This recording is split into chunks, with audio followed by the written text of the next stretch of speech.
नमस्कार, मैं इंदु बंसल आप सबका हार्दिक अभिनंदन करती हूं अपने खास कार्यक्रम सत्ता के दावेदार में। दोस्तों, हरियाणा में विधानसभा चुनावों के नज़दीक आते ही सत्ता में भागीदारी के चाहने वालों की सरगर्मियां तेज हो गई है। प्रत्येक राजनीतिक दल जोरों शोरों के साथ चुनाव मैदान में उतर चुका है।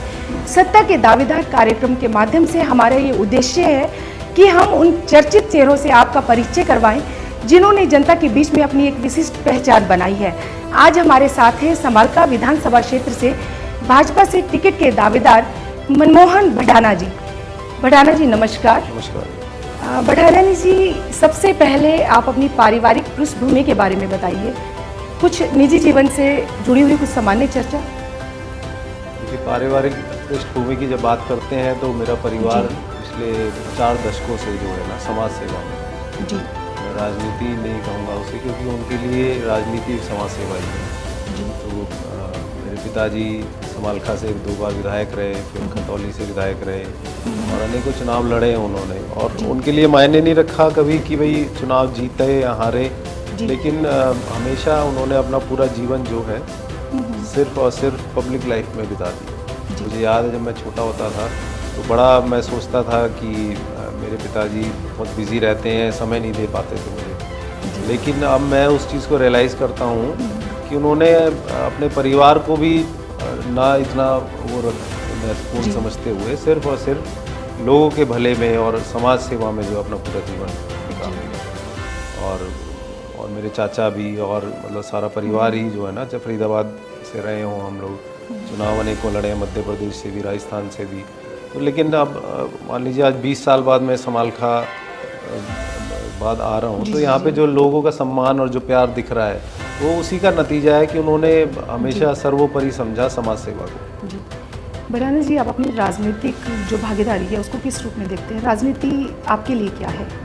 देखिए, राजनीति मेरे लिए शुरू से समाज सेवा रही है, मेरे परिवार के लिए भी और मेरे लिए। हाँ, इतना ज़रूर है कि भाई अगर आप किसी सरकार में शामिल होते हैं और कोई इस तरह से राजनीति में आते हो तो काफ़ी चीज़ें आसान हो जाती हैं जो आप अपने व्यक्तिगत तौर पर नहीं कर सकते हो। अगर सरकार में शामिल हो जाते हो, राजनीति में आ जाते हो, तो वो आपके लिए थोड़ा सा आसान हो जाता है समाज सेवा करना। इससे और अगर आप मान लीजिए 10 लोगों की सेवा कर सकते हो तो इसके माध्यम से आप 100 लोगों तक पहुँच सकते हो। तो मेरे लिए वही मायने है। भडाना जी, आज का जो मतदाता है बहुत जागरूक है, उनसे जुड़ना बहुत ज़रूरी है। जनता जिसे जानती है जीत उसको होती है।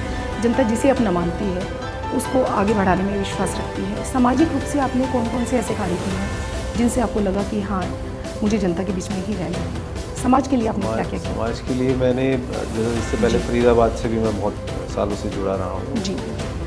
हर तरह के समाज सेवा के कार्य किए हैं। एक तो सबसे बड़ा महत्वपूर्ण इसमें योगदान जो रहा है मेरा, जो मैं समझता हूँ, खोरी गाँव आपने सुना होगा, वहाँ पर बहुत बड़ी आबादी में लोग रहते थे जिसे सुप्रीम कोर्ट के आदेशों अनुसार डेमोलिशन कर दिया गया। तो मैं उनकी भी लड़ाई लड़ रहा हूँ पिछले 2 साल से, जो है उनके बीच रहता हूँ और उनकी समस्या भी समझता हूँ। और मतलब बड़ा दुख भी हुआ कि रातों रात उनके घर जो है वहाँ से तोड़ दिए गए और उन्हें बेघर कर दिया गया। उनके बच्चे स्कूल जाते थे, वहाँ स्कूल भी थे, वो नौकरियाँ वहाँ पे लगी हुई थी, नौकरी पर भी जाते थे। और कभी किसी के जीवन में इतना बड़ा अगर भूचाल कहूँगा मैं, तो अगर आ जाए तो आप समझ सकते हैं उनकी क्या स्थिति होगी।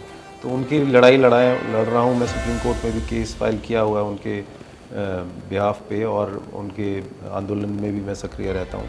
और इसके अलावा और भी जो भी मदद की अपेक्षा करके मेरे पास आता है तो मैं उसमें बढ़ चढ़ कर हिस्सा लेता हूँ, चाहे वो खेल की बात हो या युवाओं को कहीं रोज़गार की बात हो या किसी कोई निजी समस्या हो, कहीं ज़रूरतमंद लोगों में जैसे शादी के ना कर पाने की कोई समस्या होती है, तो उसमें भी अपनी योगदान हमेशा से मैं नहीं, मेरा पूरा परिवार जो हमेशा खड़ा रहा है। भडाना जी, आज प्रत्येक राजनीतिक दल बहुत सोच समझकर टिकटों का आवंटन करेगा और निश्चित तौर पर बीजेपी भी, भारतीय जनता पार्टी भी टिकाऊ और जिताऊ दावेदार को आगे लाना चाहती है। आप अपनी दावेदारी को कितना प्रबल मानते हैं समालखा विधानसभा क्षेत्र से? देखिए, मेरी जो दावेदारी है वो सिर्फ और सिर्फ पार्टी तक सीमित है। पार्टी के लिए समर्पित हूँ मैं, आज भी और बाद में भी। अगर पार्टी का कहीं लगता है कि भाई मेरा आने से पार्टी को फ़ायदा होता है और पार्टी को लगता है कि मैं सीट निकाल सकता हूँ, तो मैं उसके लिए हमेशा खड़ा हूँ और पूरे समर्पण भाव से जो है बीजेपी के लिए। बढ़ाना जी, जैसा कि आप जानते हैं, आज जनता जिसके साथ है जीत उसकी है, और जनता को जिसने जितना जाना है जनता ने उसको उतना ही अपना भी माना है। तो अगर भारतीय जनता पार्टी आप पर विश्वास करती है, आपको टिकट देती है, सत्ता में आने के बाद ऐसा कौन सा काम है, कौन सी विकास योजनाएं हैं जिनको आप समालखा विधानसभा क्षेत्र में लाना चाहते हैं? युवाओं के लिए रोजगार की समस्या होती है कि उनको रोजगार ही नहीं मिल पाता, पढ़े लिखे रोजगार हैं। महिलाओं के लिए चिकित्सा सुविधा की कमियां हैं बहुत सारी, जल भराव की यहाँ पे समस्या है, पानी निकासी की समस्या है।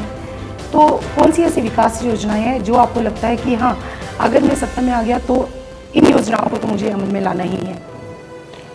देखिए, वैसे तो बहुत सारी समस्याएं हैं, लेकिन एक जो मैं आपको अगर एक ही समस्या की अगर बात करूं तो एक यहाँ पर सीवेज ट्रीटमेंट प्लांट की बहुत बड़ी कमी है। यहाँ पर जो है पानी निकासी की जो एक बहुत बड़ी समस्या है, क्योंकि समालखा क्षेत्र में आज जो है ना जनसंख्या बढ़ती जा रही है, काफ़ी लोग यहाँ पर बस रहे हैं, तो उस तरह से यहाँ का जो मूलभूत ढांचा है उसको सुदृढ़ करने की बहुत ज़्यादा आवश्यकता है। क्योंकि जब बारिश होती है तो सीवेज का पानी ऊपर आ जाता है, उससे जो है आप समझ सकते हैं जीवन कितना दुर्लभ हो जाता है। तो ये एक बहुत बड़ी कमी है जो जिसे मैं चाहूँगा कि अगर मैं बन जाता हूँ तो उसको पूरा करूँ।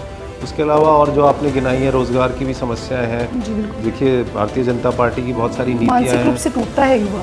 बहुत सारी नीतियां हैं जिसके तहत काफ़ी कुछ किया जा सकता है, लेकिन उनको ग्राउंड लेवल तक लाने के लिए एक जो आपका जहाँ विधायक का जो रोल होना चाहिए वो कहीं ना कहीं कमी अभी तक मुझे यहाँ पे दिखी थी, उसको पूरा करूँगा। फिर क्या है कि मेडिकल कॉलेज या इंजीनियरिंग कॉलेज की अगर यहाँ व्यवस्था हो जाए तो मेरे को लगता है युवाओं को बहुत बड़ा उसमें जो सहयोग मिलेगा। और उसके अलावा खेल के जो स्टेडियम है उनमें अच्छी जो है सुविधाएं होनी चाहिए, कहीं इंडोर स्टेडियम भी होना चाहिए, क्योंकि यहाँ प्रतिभा बहुत भरी हुई है। मैं पिछले जितने दिनों से घूम रहा हूँ तो मुझे दिखने को मिल रहा है निश्चित तौर पर आपका सराहनीय प्रयास रहेगा ये। बहुत सारे नेशनल प्लेयर्स हमारे समालखा क्षेत्र में हैं, चाहे वो रेसलिंग में हो, चाहे वो एथलेटिक्स में हो, चाहे वो शूटिंग में हो। बहुत सारे बच्चे यहाँ पे जो है ना काफ़ी हद तक आगे बढ़ रहे हैं, तो उन्हें अगर थोड़ा सा और प्रोत्साहित किया जाए और सहूलियतें दी जाएँ, मुझे लगता है कि आगे आने वाले 4 साल बाद जो ओलंपिक्स होंगे, तो मेरा ये सपना है कि कम से कम एक मेडल समालखा का ज़रूर होगा। और ये मैं आपसे आज इस सबके सामने वायदा भी करता हूँ कि अगर मैं यहाँ से बनता हूँ और मेरे पास जो भी क्षमता होगी, मैं अपना भरपूर प्रयास करूँगा कि समालखा में एक ओलंपिक मेडल ज़रूर लेके आए हमारा कोई बच्चा। बढ़ाना जी, बहुत सरल और स्पष्ट शब्दों में आपने अपनी बात को रखी है। हमारी शुभकामनाएं आपके साथ हैं। आज ज़रूरत है ऐसे टिकट के दावेदारों की जो पार्टी में आए और जनता के लिए इतना कुछ सोचें, युवाओं के लिए, ना सिर्फ युवाओं के लिए सोचें, अभी तो महिलाओं और बच्चों के लिए भी सोचें, उनके उज्ज्वल भविष्य के बारे में सोचें। दर्शकों, अभी आप सुन रहे थे समालखा विधानसभा क्षेत्र से भाजपा के लिए टिकट के दावेदार मनमोहन भडाना जी को। जल्दी ही हम आपसे फिर मिलते हैं एक सत्ता के नए दावेदार के साथ। तब तक आप देखते रहिए talk show with doctor Indu Bansal. जय हिंद, जय भारत।